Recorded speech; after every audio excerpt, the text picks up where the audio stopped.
Hello, and welcome back to the next episode of Our Future in Space. I'm your host, Dr. Jeff Greenlet, the Vice President for Science and Research at Orbital Assembly Corporation. In this podcast, we explore the technical, economic, social, political, and ethical considerations of moving humanity into the solar system to work, play, and ultimately to live. Our species is at an inflection point in its evolution where we now have the ability to sustain human life in low Earth orbit and soon much further out. This is happening for several reasons. Because of the dramatically falling cost of launch, the exponential growth of computation, the rapid commercialization of low Earth orbit, and a growing concern that humans are outstripping this planet and its resources.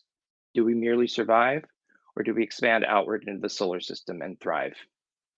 I'm joined this afternoon by my co-host, Eric Ward, the Vice President for Engineering Design at Orbital Assembly Corporation. Hey, Eric, how's it going?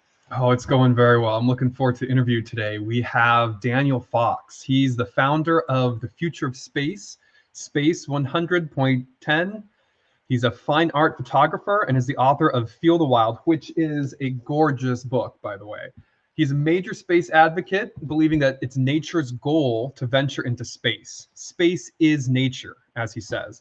His mission is to do everything he can to promote, inspire, and bridge our species' journey into outer space. Daniel, it's a pleasure to have you on. It's a pleasure to be here. I'm outside, so if there's little sound birds in the back, please just don't mind them. No problem at all.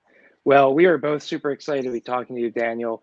You are a really interesting person for so many reasons. I first found out about you because of your interest in space and promoting the expansion into the solar system, but that is not how you've spent the majority of your career. And you're well known for this beautiful book that Eric just held up, Feel the Wild, which is, whoops, let me make that a little bigger, which is a gorgeous book, basically encouraging people to get outside and become one with nature and understand that we're not separate from the rest of the world and ultimately the cosmos.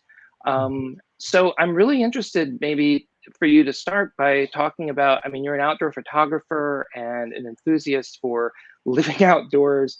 How did you get interested in space? And yeah, tell us a little bit about your journey there.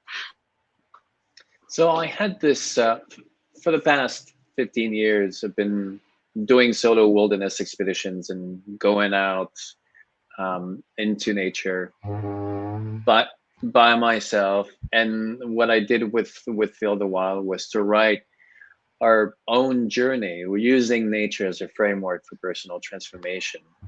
So not seeing nature as this separate entity that needs to be managed and saved, but rather as this world that we live in that has principles and forces that are bigger than us. And if we parallel our journey to it and understanding how it works, then we can find a certain comfort in these ups and downs and that growth of transformation. And in 2020, I think helped by Elon Musk and the technology, I had this moment of understanding that from the perspective of life, it never wanted to stay just on the earth. It wants to connect on the universal level in the same way that it's been connecting on earth. If you look, not that I want to give the earth a personality, but I do believe that it has an arc of life. It started really as a primitive piece of rock and started to become more complex. It was pretty hostile at the beginning and became more complex with time. They even said it had a couple of startups. The dinosaurs was just like a startup, and then it ended for a reason that we know, that we think. And then the mammals, the rise of the mammals, that second startup. And within the mammals, there's one species that has rise really rapidly and is now about to be taken life away outside of the planet and start to join this, I think, this universal goal of life to connect on a bigger scale. So, Right. Sorry. Yeah. Well, I was going to say, so yeah, I mean, in various ways, you have said in your writings that, life's goal if it has one, is to expand and to propagate, right? To sustain. And that's what all species on Earth are doing. That is certainly what humans are doing. But a lot of us are concerned about humanity's exponential growth, both in population, in resource use. And, you know, we're concerned that we're destroying this beautiful planet that we've been given. And you seem to take a slightly different view. Maybe you can explain sort of how you know, how your perspective is contrasted with those of, you know, other environmentalists. Yeah, it's not, I mean, it's not to dismiss the challenges that we face right now. That's part of the growth process. You need, you know, like when you grow up, you will learn, you know, through the hard moment. It's the hardships of life that define the character. In nature, every organism is not programmed, but it evolves into consuming their environment until they reach their limit. Whether it's a fungi, whether it's a plant, whether it's a deer, but left to their own devices, every organism will just consume until there's nothing left. And we're no different. And life and evolution has kind of created this reality so that it forces organisms to figure out how to move forward and how to evolve. And we can go all the way back to, you know, bacteria and cells. How did we go from single cell to multi-cells to these organisms that we are today? It's because life is constantly pushing those boundaries. It's actually making sure that nothing goes back, and every little thing is figuring out how to survive and to move forward. And so it's just that now it's hard to understand because we have a collective awareness of everything that happens on the Earth, and now we're about to take it from the planet Earth to space. But what we're doing now is nothing different than what we've been doing ever since that, you know, we came down from the trees. Or even, I mean, like, why did we leave the trees, or came out of the ocean? It's that natural progression. And to make it, you know, I guess a little bit more, the metaphor a little bit more relatable. Like, imagine if your children and your grandchildren and your great children, like all the children that you could imagine, would always stay within the same house. You would have the same kind of problems of resource and dynamics and logistic and all. So the children are meant to leave the house, and it's not at the expense of the parents that are, you know, they stay behind. It's actually to elevate and to bring to elevate the level of knowledge and the capacity for innovation that we have. So yeah. Yeah, So, I mean, go ahead, Eric. Yeah. Yeah. Well, take the next you one. mentioned that there's this natural process really to, you know, create this diversity and consume, and, you know, until you kind of, you know, reach the limits of your environment and then expand and spread as sort of a natural process. But do you think as humans, you know, as the only, you know, planet with life that we know of, do you think that we have an ethical or moral obligation to spread life beyond our planet? I think we do. I think we're the only species who has this capacity to go beyond the Earth. I mean, I think that there's a collective agreement that there's life in the universe. Now, is there intelligent life? Because it demands like a total different level of intelligent life. I mean, there was life. There's been life on this planet for hundreds of millions of years. The dinosaurs were around for hundreds of millions of years, but the intelligent life of who we are, that is pretty special. So I think that we are the ambassadors for life, and we have a duty and a moral duty to take it to space. Yes. Yeah. So, no, I think you'll find us in violent agreement with you there. You know, the idea that if we can, but I guess some people struggle with this question of just because we can doesn't mean we should. And I think your perspective is no, it isn't even about should or not should. It's just going to happen. It's a natural tendency of every species, every living organism to as Eric said a couple minutes ago, to kind of push whatever boundaries they have and break through them if possible. Is that accurate? And to be, yes, absolutely. And just to go back a little bit on that disruptions in those boundaries that we push, reaching those boundaries does two things. First of all, it makes you reassess what is important and how you want to proceed forward. So it gives people the opportunity to say, okay, you know, maybe we've reached a level where we have to think of the way we do things, or what worked yesterday doesn't necessarily work today. So it's a point of reassessment. But then the other thing that it does is that it gives the incentive for others to go beyond. So it's, you know, if we go back to Europe in the 1500s, you know, Europe was pretty in bad shape when people started to take the ocean and risk everything to go and start a new life. But what it did is that the people who were left behind had to kind of fix the issue, but also the people who were ready to go and find a new start, then they got into a boat where the chances of survival were really small. I mean, it was a pretty, I mean, think about back in those days where what would make you get into a boat with sanitary conditions that are just like not existing, take the ocean for a month, get to a new continent, and having to start from scratch into a new world where you have to, you know, cross the continent and the caravan.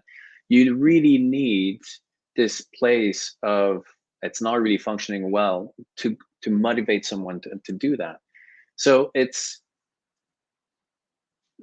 when you get to those boundaries, it facilitates the transformation and also going above the boundaries. It is by definition inherently a challenging transformation. You know, it's not always a nice place to be, but that is the definition of transformation. You know, with the caterpillar that becomes a butterfly, that caterpillar needs to almost melt to become that butterfly. So So what do you think the main forces are now that would motivate people to leave the Earth and, you know, establish a hard-won foothold on another planetary body or in free space? You know, I mean, I understand the analogy from the 1500s, but how does it map to the 21st century, and what do you think the forces are that are going to make that happen? well, there's always the attraction of the new, right? There's always the blank canvas. There's always the innovation. You know, I'm an explorer, these new boundaries, these new landscapes, these new experiences. But also there's, I mean, I know a lot of people within the space industry that grew up with Star Trek, and they see space as a new beginning, you know, as a place where you can start with a new set of values, or like we know how hard it is to maneuver. The bigger the ship, the harder it is to maneuver. When you're a smaller ship, or when you start at the beginning, even the startup, you have a bigger capacity, better capacity to implement those values that are important to you. So now space is that next big place. Space is that new clean slate where you can go and say, this is how we envision the world. This is those are the parameters and that we want to grow and move forward. So for a lot of people, it's that opportunity. I mean, I hear all the time, like, we want this, like from the overview effect, but this inclusive, you know, we talk about the Jedi, the just, equitable, diverse and inclusive future. Well, it's hard to create that, you know, on Earth when already the politics are so complicated. But space, if we go to space with that mindset, it's going to be easier. So I see a lot of incentive for people to go.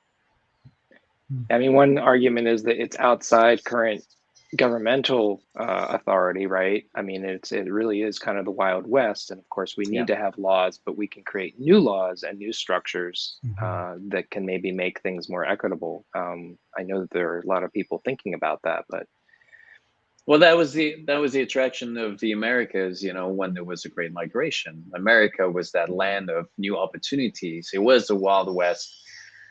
And it was kind of a free for all and it was chaotic for a while, but it was this opportunity to start, to leave Europe behind with the aristocrats and that framework that we saw that limited us into moving to a higher, to a higher level. So America became that land of vision. So now space is going to become that place. So let's talk a little bit about limited visions. You wrote, I think this was in, I'm not exactly sure where I got this from, so you tell me, but you said that environmentalists have kind of failed by not giving a sort of a big enough picture of what growth could look like. And I'm wondering if that still resonates with you, and if you could elaborate on that a little.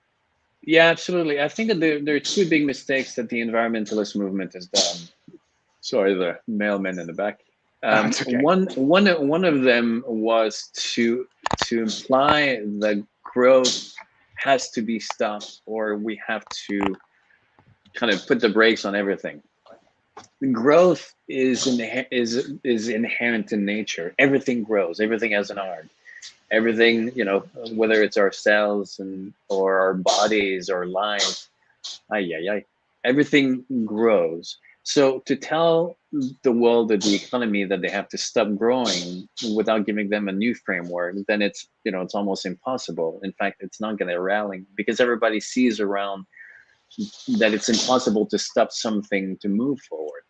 Now we can grow on a linear level with a linear trajectory at the expense of everything else, and that is unsustainable.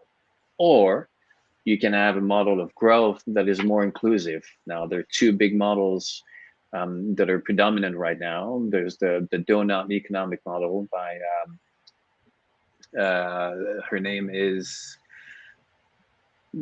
draw a blank. Her last name is Raworth. She's in the Netherlands. She has a big TED talk. But the Japanese have also a more inclusive concept of growth, and it's the term Yutori, Yutori,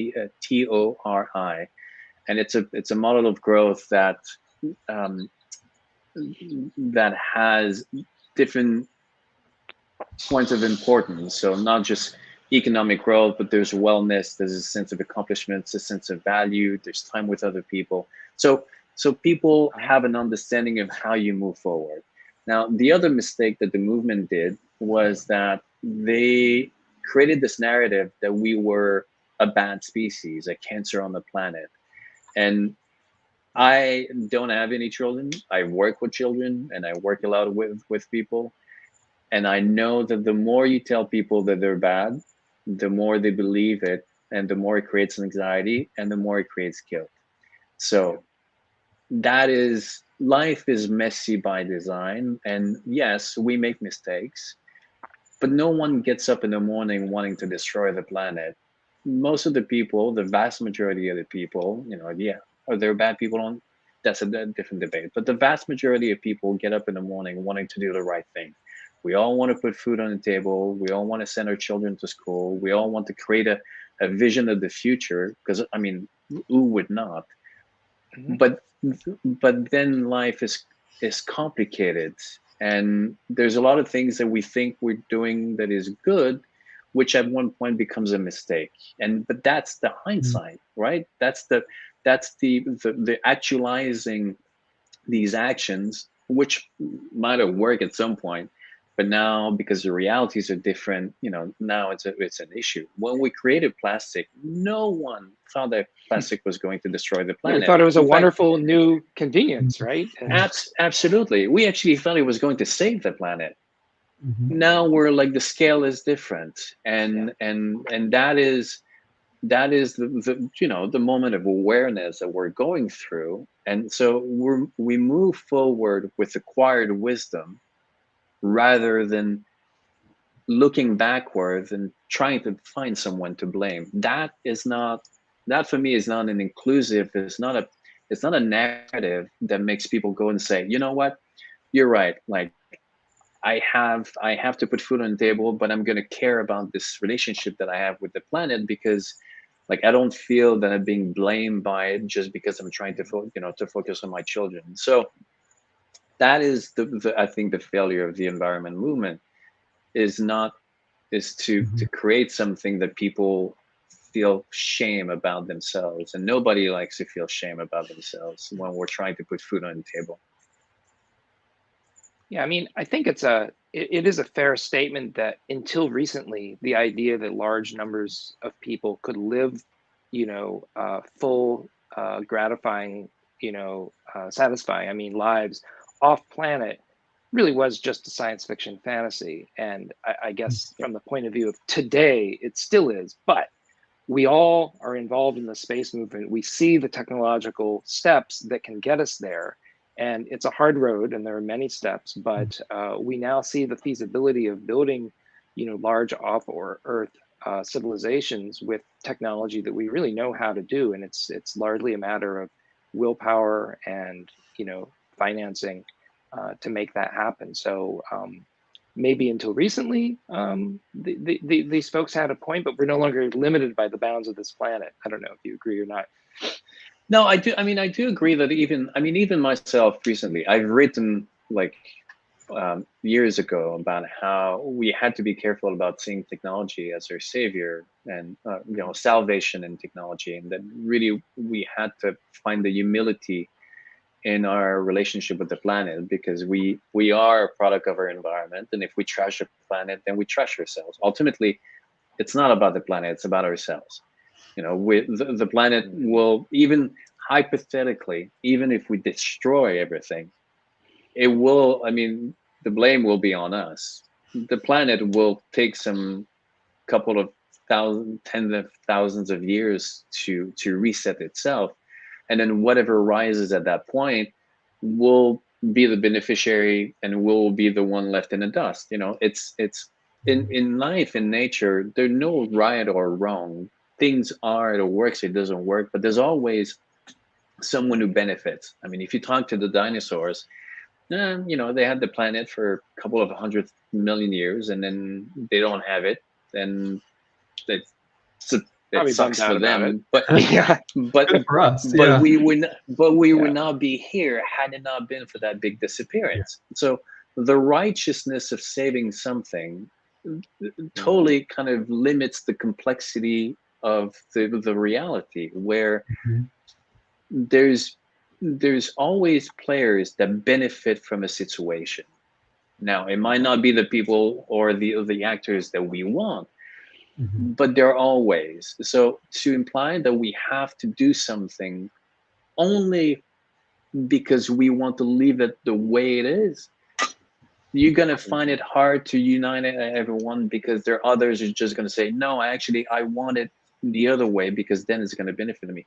That's for me, that's another big failure that I see in environmental within the climate change narrative, is that the righteousness of it, and where we have to save what we have right now.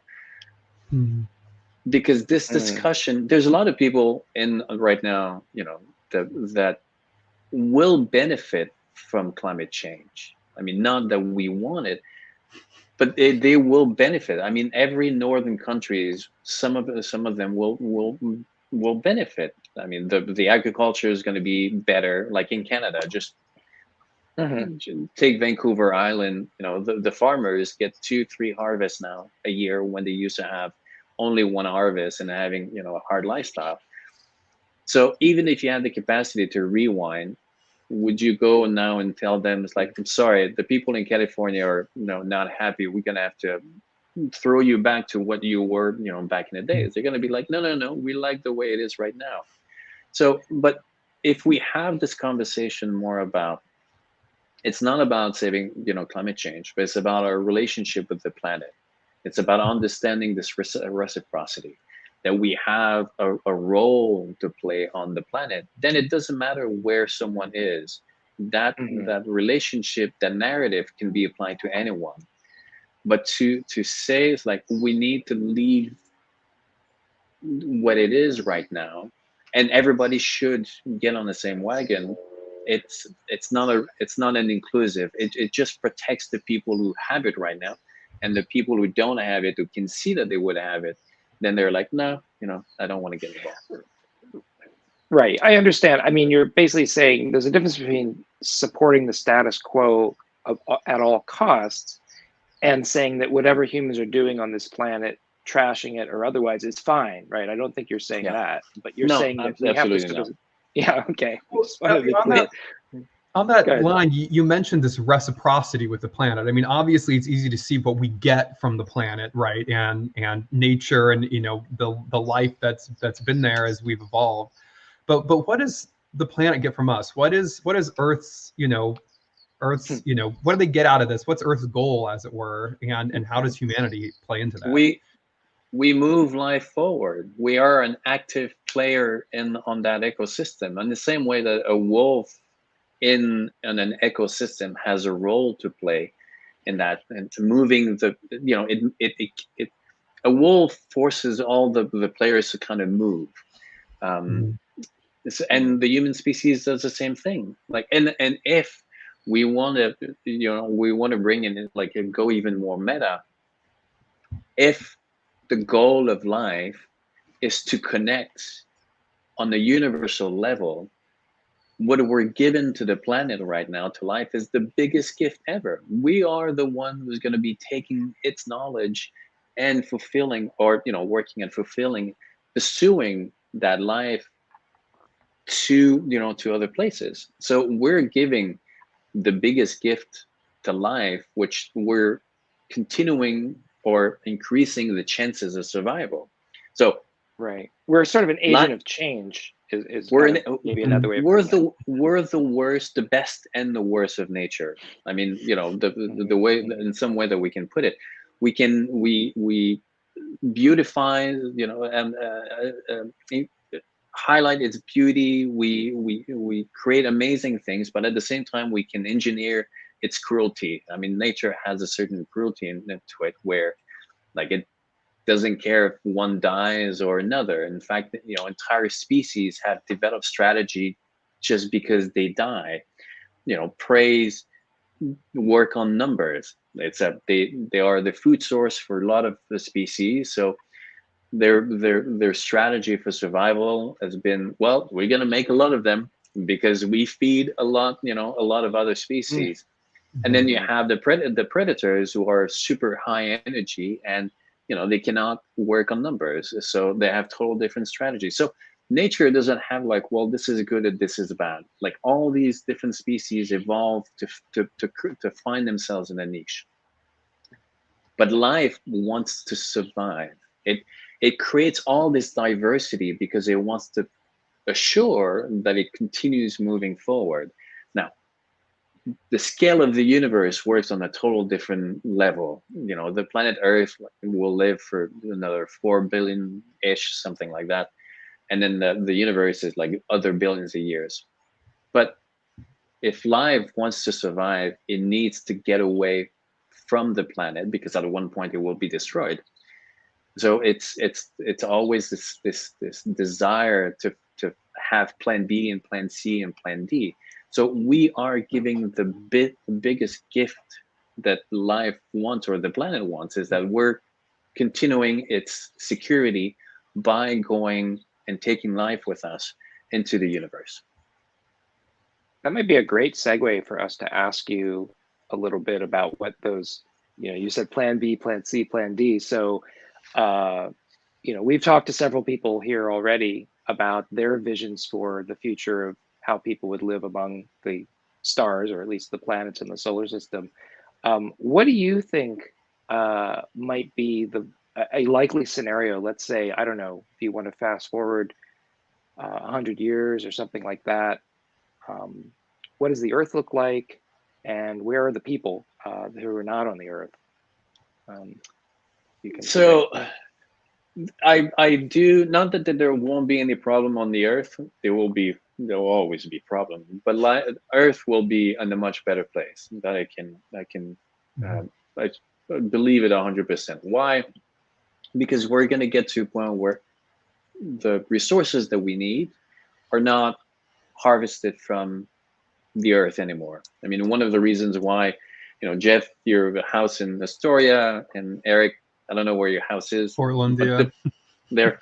But the reason why we have a house and we have a yard where we can beautify that yard and we can kind of, customize it to, to look pretty, is because everything that we need is outsourced somewhere else. Like, I don't have a sewage system in my backyard. I don't have a power plant. I don't have Right. a garden. I don't everything that I need doesn't. I don't have to produce it. So my backyard doesn't have to be a farm anymore. It just, it's just for the beauty. Same thing for my output. I don't have a sewage system in my backyard because my output is taken somewhere else and processed. Well, when we go to space, we're going to be able to mine in other places. We're going to be able to create in other places, and all this is going to alleviate the stress of extracting on the planet.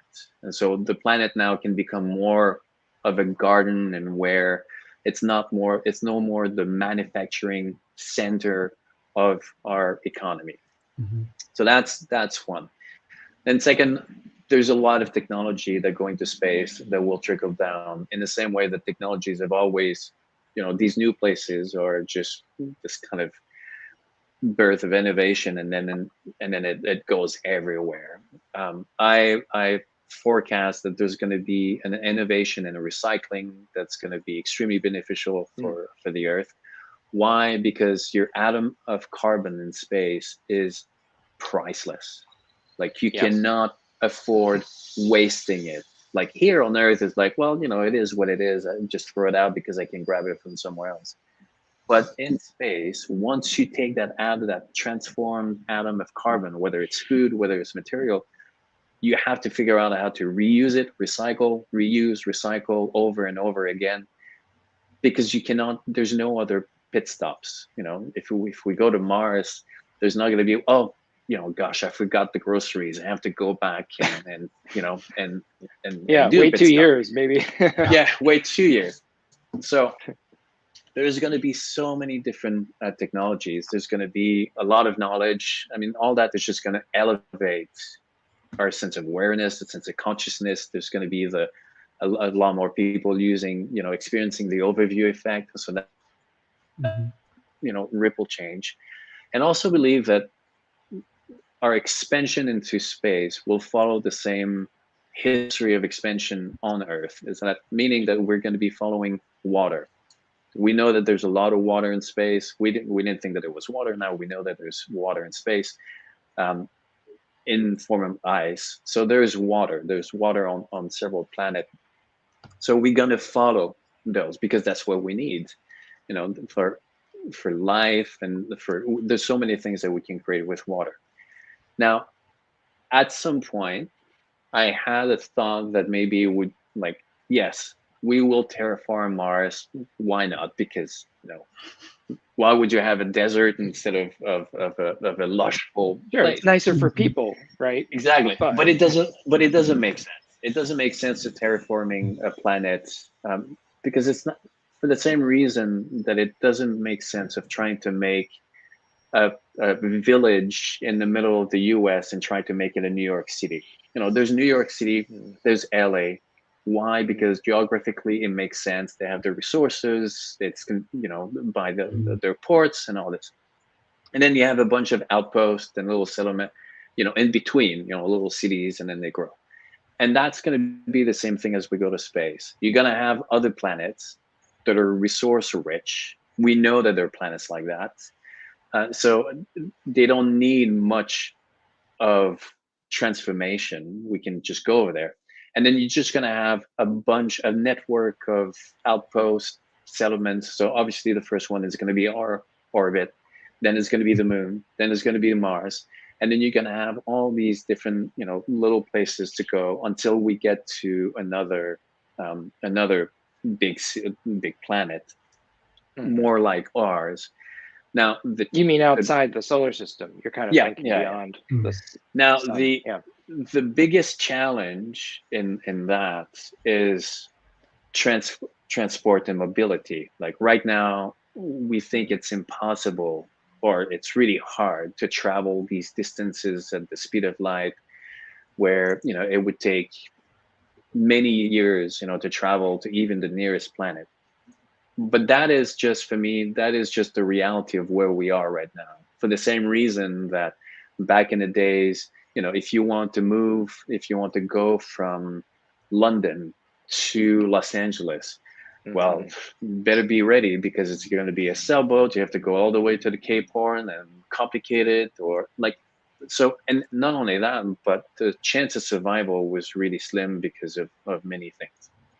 So there will be a point in the future where we will discover a technology that drastically reduces the transport, the time of travel, and then at that point, like, it will make sense that, oh, I'm gonna go to these places. Maybe it's wormholes, maybe it's speed of light, whatever it is. But it's a future that it's really hard for us to vision, because we take it with how we understand life right now. We're limited by our current understanding of what's possible, and it's always hard for people to envision the next technology, because A, we don't know if it even is going to be possible, and B, it's just such a huge shift that it's hard for ordinary people to wrap their minds around. But I was just going to mention, Daniel. So we were actually just talking to Jeff Grayson a couple of weeks ago.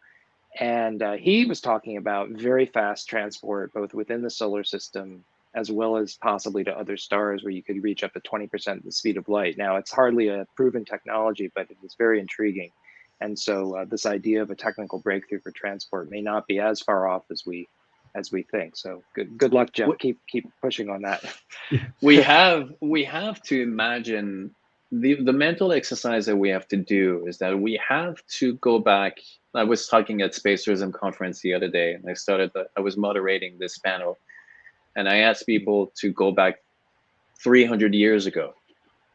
And 300 years ago, it's only 3 lifetime ago, not 3 generation about 30 years or 40 years, but 3 lifetime, considering that now people live 100 years. So 300 years ago, the only way to really move around was with walking, horses, and sailboats. That's 300 years ago, where the world was like, there were no trains, there were no cars, it's just no vaccines. If I remember correctly, the population was about 640 million people. The telegraph was 72 years away, and the steamboat was 80 years away from 300 years ago. To ask those people what would be the future today, they would not even think to say that we have, a little device like this where we can do banking. I'm not even sure that they would know, the concept of banking, that we travel into planes now. We have vaccines. We give birth. We have a C-section, and we're like, oh no, the birth mortality is almost. I mean, it's still an issue, but birth mortality to what it used to be, not even an issue. Families have 2 people, 2 children or one child. We don't have like families of 10 because of labor. Like all of that, that's because that's the way that they used to think of, Sure. So, and the way we make our money is completely different too. Most people were farmers 300 years ago, right? Like you were saying, now most of us are in the service economy one way or another. I was going to switch gears in a minute, and Eric, please, if you have a burning question, please speak up. I was just going to mention that your comment a minute ago reminded me of the quote, I think it's attributed to Henry Ford, where people asked, horses, right? If people asked 100 some years ago, what they would like in terms of new transportation, they would say more faster horses. Yeah, right. Faster, more horses. Yeah. So. Yeah, go ahead, Jeff. Okay, well, I wanted to ask you, so Daniel, so you have a couple of new projects that you have launched or are launching. One of them is on your shirt. Maybe you can tell us a little bit about the future of space, your project that you've just started, and also the other one about getting people to experience the overview effect. Yeah, so when I got into the space community, first of all, I reached out to your CEO, Rhonda. She was following my work, and I said, listen, I don't know why, I don't know what's the purpose of how I'm going to do it, but I need to get involved in space. So she connected me with Frank White, and I started to get into the overview roundtable, and but I was still not sure exactly how my next chapter would be defined. And I found myself on an advisory panel for a project, and where someone on the call also saw my profile, and they reached out to me.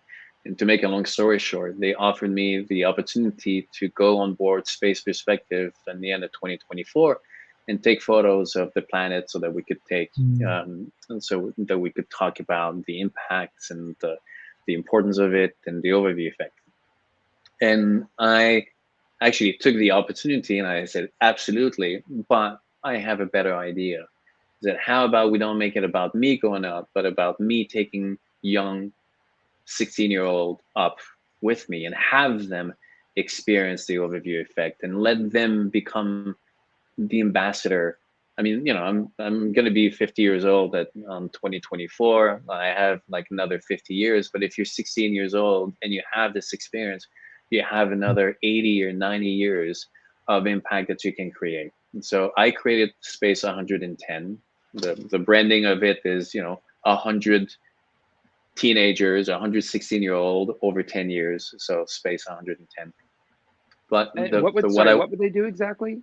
They would go up in a spacecraft, or well, currently it's space perspective. So on that capsule, going up to 100,000 feet, seeing the curvature of the Earth with the blackness of space. It's a 6-hour transformative journey, and where you really got to, when framed with a great storytelling, it's an experience that will change you forever. And so what I want to do is that every year for the rest of my life, I want to take 10 young 16-year-old to experience that. So that was the first, when that company reached out to me, like all my bells and whistles started to light up, and I really saw why I was doing there. This is what I want to do. But that starts in 2024. So what can I do in the meantime? And what really the insight and the aha moment that I got was that, well, listen, I've been telling the story, the human story, within nature for 15 years. Now I want to tell the story, the nature story, the human story, within the context of space. So I started to interview people. I started to write about it. I started to really bring to the table, to the space narrative, which so far has been mostly dominated by science and technology. But I wanted to bring the human aspect of it, the nature aspect of it. And I thought that I had a great position to do that. So the future of space is really about this dialogue of our next future within the context of outer space. So I write, I interview, I ask people. One of the video bites that I do is these 3 words to describe space, because I want to connect space to these values that are important to us for a lot. So dreams, it's limitless, it's opportunities, it's Jedi. There's a lot of these words that people now associate with space. And ultimately, we want to create an annual event, a big gathering that will shape the vision of how we want to, how we're planning, shaping that journey into outer space. So you're trying to influence the conversation, it sounds like, and get people to think this is more than just about technology and finance, but really about a culture shift. Would that be fair to say? Yeah, absolutely. I mean, it's everything that we are, but within the context of outer space. It's again, if we're going back into the 1500s where we started to get to the seas, it's as if like everybody was meeting and talking about boats. We have amazing boats. It's amazing. It's incredible. We're going to be able to fish now, like with the boats, and have these anchors and everything but focus on what it is to navigate a boat. What really these boats were just the bridge to this new continent Now, I don't want to get into the debate of like, yes, there were people over there. That's not where this conversation is going.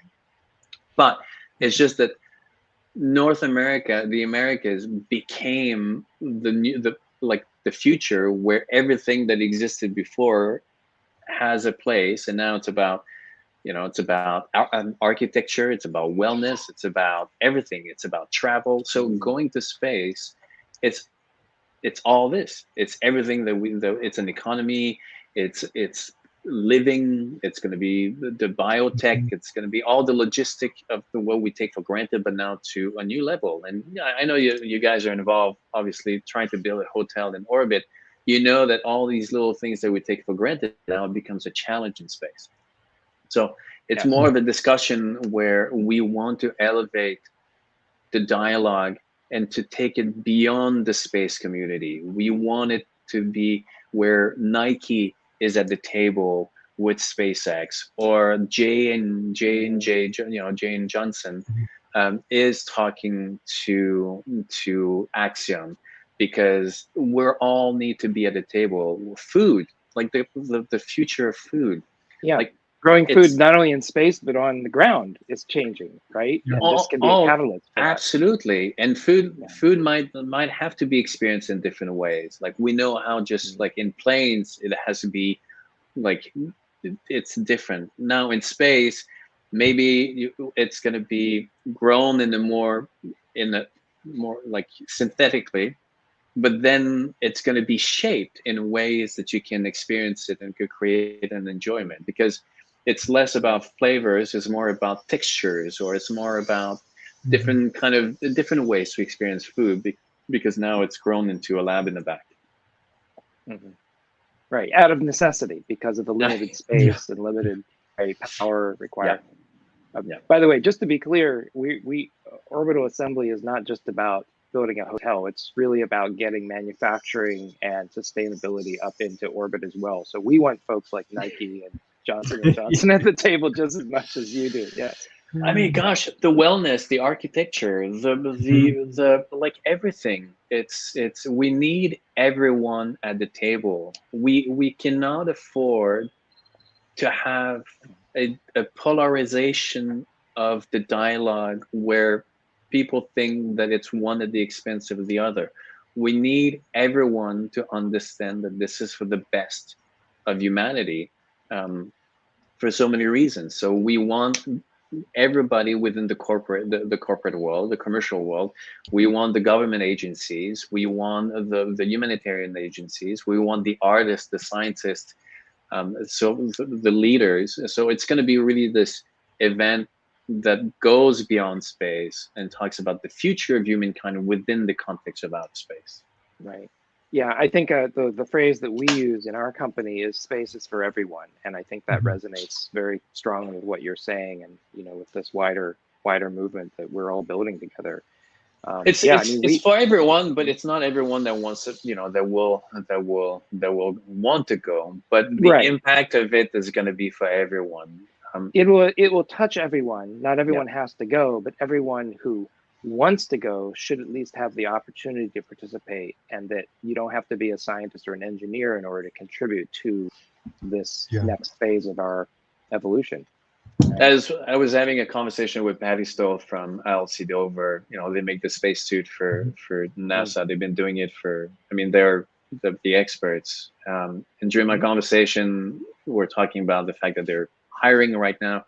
And everybody is looking for engineers within the space community. Is really important. But I was asking her if someone that was listening to that is at the Fashion Institute, no engineering whatsoever, but they're more into the artistic, the human aspect of apparel. And I asked her, is there a possibility or chance for someone like that to be hired by ILC Dover? And she says, absolutely. In fact, we want more of them. We need people that are not engineered, that are able to bring the human aspect of it. So you got your company is your company is looking into the manufacturing and hotels and structures and in space. Well, there's the engineering aspect of it, but there's going to be the the human aspect of it, the hospitality. How do you create an experience, a human experience that is, that, you know, it's not just camping into the wilderness and that is really rough like the space station is. That's going to be like a total different set of skills that is really important for people. Yeah, the Definitely. car, there's a lot of engineers in the car, but then there's a lot of people that just focus on the design, the ergonomic of what does it feel, what does it, how it's like to get into a car. So we need all those people to the table. Couldn't agree more.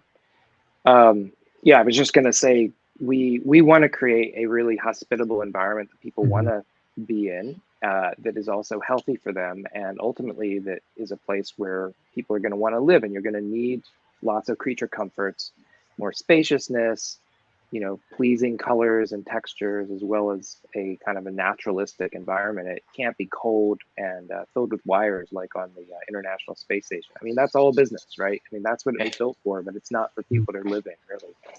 I have just a little confession. So I do my morning workout. I do after I hit the gym. I have 15 minutes in the VR, in the metaverse. I do boxing. But my virtual environment, for the ones who have Oculus, they'll know what I'm talking about. It's the space station. It's not the International Space Station, but it's a space Like station. the next generation. Yeah, and Yeah. I remember the first time that I put that on and I put that virtual background. I was like, this is where I want to live. It was like a really nice view, and just the design of it, just the way it was with the view of the planet and the layout of the place. I was like, oh, I want to be there. This is my place. So, wow. Sounds like they already nailed it in terms of the aesthetics. For that, yes. Yeah. Well, it's going to be I'm curious, who's going to be the first hospitality business that sees the potential and they say, we want to be that company who's going to shape that experience. And we'll see, you know, there are going to be leaders and there are going to be others who don't see the value, but there has to be that conversation of that human experience in space and who's going to be shaping it. Yeah, absolutely. Yep. Well, we're certainly trying to contribute to that conversation as well with our own, you know, with our own efforts here. I think we have a few minutes left for a couple of questions. So Eric, if you'd like to. Yeah, we got one here. Aiden wanted to figure out what you think humanity should do if we, in the future, make contact with an intelligent alien life form, some life somewhere else in the universe. I think that there's going to be. Listen, I don't believe that we reinvent the wheel. We just we keep doing what we can with the tools that become available to us. When we find other intelligent life out there, there's going to be a mixed bag of curiosity, fear, trying to figure out how it, like, where they fit. And, you know, there's going to be so much happening in that moment. Do they speak the same language? But I think that we're going to be doing what we've been doing ever since the beginning. Is there's going to be a sense of connection. I mean, I spent a lot of time in the natural world, into the wilderness, and there's an inherent sense of curiosity within mammals, within life. I mean, yes, at one point you start to have experiences that give you a sense of like, well, you know, I have to really fear my environment, or my environment, you know, can be more open. But at the core of it, there's always this sense of like, oh my God, there's a new life form. I want to connect. So I think that that's the same thing is going to happen as we go out. And will there be positive experiences? I'm pretty sure. Will there be negative experiences? I'm pretty sure. But we will figure it out how to connect, because I think it's going to be for the benefit of the participants to find a way to turn that into a win-win for both species. I certainly appreciate your optimism there. I mean, if you look at Hollywood, you know, and a lot of the science fiction writing, it seems like they're always trying to destroy us, or we're trying to destroy them. It's so adversarial. But I love the Yes. analogy to other life on Earth, where you're right. There is this curiosity, this mutual respect. Yeah. You know, not everything is out to get us. You've hung out with a lot of different animals and really made connections, I would say, you know, in some of your photography and just your adventures. So I hope Now, that's it's the listen. case. The human species is not, you know, it's not all like holding hands and singing kumbaya, and the Right. world is just this happy place where everything is pink. And that's not the point that I want to make. There's a lot of challenges, and it's hard. You know, there are 8 billion on this planet right now. Mhm. We're not throwing, like, yes, we have a war going on. There's a lot of issues, but we're doing pretty good considering that it's not. There's a lot more people doing good things than there are people doing bad things. That is the reality of it. Is that Absolutely. there's a lot more good than bad. Um, there's, you know, the book Homo Deus, the follow up to the Homo sapien. Like, collectively, we don't talk about the great or the good.